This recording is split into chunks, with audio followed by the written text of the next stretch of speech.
forth from the mouth of the Most High, come and teach us the way of love and life. Amen.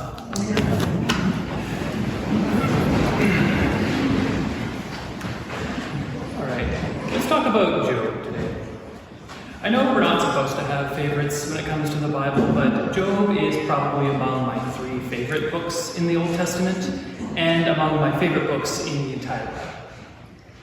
In seminary, when I would say that, which I would say a lot because I like the book, people would often roll their eyes and say something snide about how it's just a long series of boring speeches and how it handles suffering quite poorly.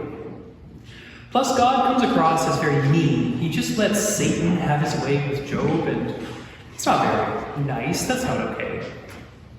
Part of the issue, I think, is that we as Christians are not often very good at reading the Old Testament. The New Testament is much more straightforward, or at least we're more used to it, with its biography and epistles. In fact, the people coming up with the lectionary also seem to be a little confused because they really want this text to be about suffering, and I don't think it is. At least, not really. I'd like to quote the scholar Tremper Longman III here. He writes that when most people think about Job, their first thought is that Job is a book about suffering. But the book's primary issue is not the nature of suffering, nor is it particularly interested in answering the question of why we suffer. Rather, Job's suffering presents the occasion for raising the real issue of the book, wisdom. Job is not a theodicy, but rather a wisdom debate. Theodicy, for those of you who do not know, is an explanation for why God allows suffering when he is good and powerful.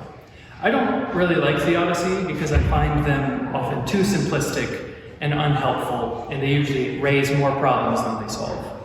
Fortunately, Job is not that. So first of all, Job is not a historical account. As our little introduction to the reading said, it is poetry.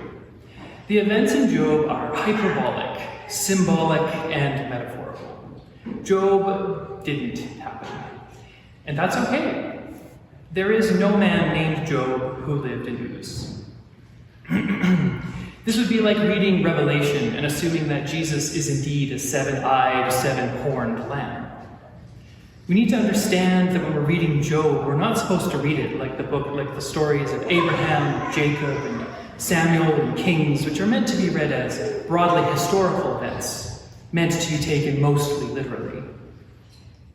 The same is broadly true for the prophets, but Job isn't that. Tremper Longman referred to Job as a wisdom debate, and that's what it is. It's essentially biblical philosophy. The point of wisdom literature is to figure out how to live in light of the world that we live in and how to do it well. Part of the issue with Job is that we get caught up in the first couple chapters and we take them way too literally.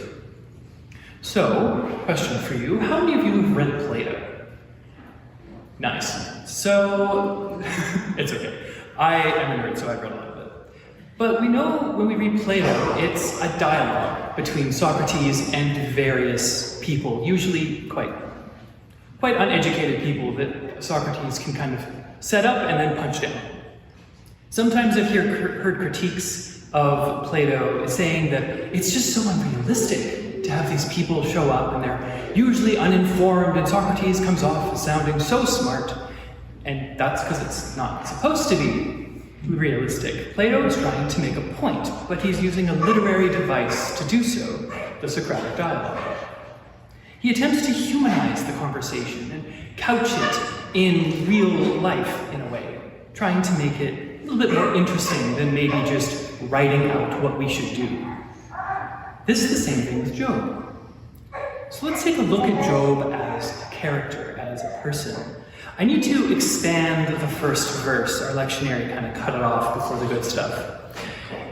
So there was once a man in the land of Uz, whose name was Job. That man was blameless and upright, he feared God and turned away from evil. And there was born to him 7 sons and 3 daughters. He had 7,000 sheep, 3,000 camels, 500 yoke of oxen, 500 donkeys, and very many servants, so that this man was the greatest of all the people in the East.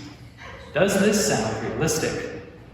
No, he's not a king, he's just a guy. A very, very good man, though. It's symbolic. 7, 3, 5, all in the hundreds and thousands, meant to symbolize completeness and wholeness. Job has everything. He's blameless and fears God, which, if you read the Wisdom Lit, is a prominent theme. That is, to fear God is to be wise. The word fear here has large semantic range, summed up with fear, but also awe, reverence, wonder, etc. And then we're shown this curious scene of the heavenly court, which we don't really want to dwell on, but we can for a moment. Whether there is actually a heavenly court, again, isn't the point. And we have this enigmatic character that our reading calls Satan. I don't like this translation, and in the updated version of the NRSV, it's translated the accuser. The word is ha-Satan, which is where we get the word Satan from. But the Hebrews would not have had this understanding of Satan that we do. It conjures up these images of this evil devil that is more of a New Testament idea. The Hebrews didn't think of it this way. So when I refer to the accuser, I'm referring to ha-Satan, or the character represented that way. In the text, the Satan is a critic. He's a skeptic. He shows up and says, look, God, that servant that servant Job of yours, yeah, he only worships you because you've given him everything. Give him trouble and he'll curse you to your face. He's set up as the opposition, not just to Job, but to God. In Job 1:9, the accuser asks God, does Job fear God for nothing? That is Job merely following God because he's happy and comfortable? And this is a wonderful question for us in the West. Many of us are quite comfortable, quite happy. But when pain occurs and suffering happens, will we still fear God? The question isn't why we're suffering or the nature of it, but how will we live in response to the darkness of the world? Job is shown this in chapter 1. His whole family and all of his possessions are destroyed.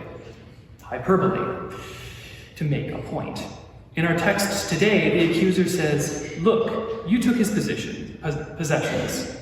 That doesn't mean anything. Take his health.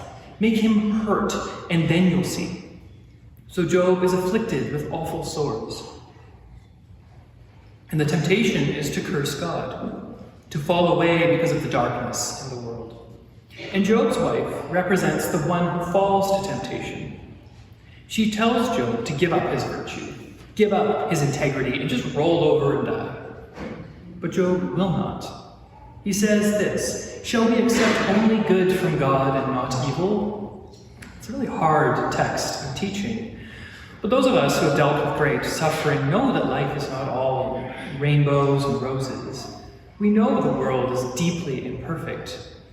Indeed, many people have lived virtuous, integral lives and died unknown to history, unloved and alone. So the question of Job is this. Why do we fear God? Is it because we assume that we'll be given blessings? Is it because we want to be great? Is it because we think we'll be given a good and comfortable life? Indeed, this is exactly what the accuser accuses Job of doing, and by extension, accuses us, skeptical of our faith. And yet, Job doesn't sin. He doesn't fall to temptation. He doesn't despair. Yet. The rest of the book is a long discussion about how to live in a broken world and yet still follow God. And it can't be taken as a discussion about how and why suffering is, because Job's friends will continuously bring up ways that suffering exists, but they're always wrong. There's always something off, and then God tells them off for being wrong. Why should we follow God if we aren't guaranteed happiness and health? This is the question that the book of Job is asking. Will we worship God in the face of apparently insurmountable darkness? The answer to this question is not found in the first two chapters. It is found after 40 chapters of lament and wrestling, where God is finally revealed. The wisdom of the Israelite sages is that to fear God is always the right course of action. When all is shadow, will we dare to look into the light? The wise know that comfort, possessions, and wealth are but smoke. When we are accused of knowing nothing but shadow and smoke, mere comfort and brittle happiness, may we turn to the accuser, our hearts and minds full of light, and say, "You are naught but lies." Thanks be to God.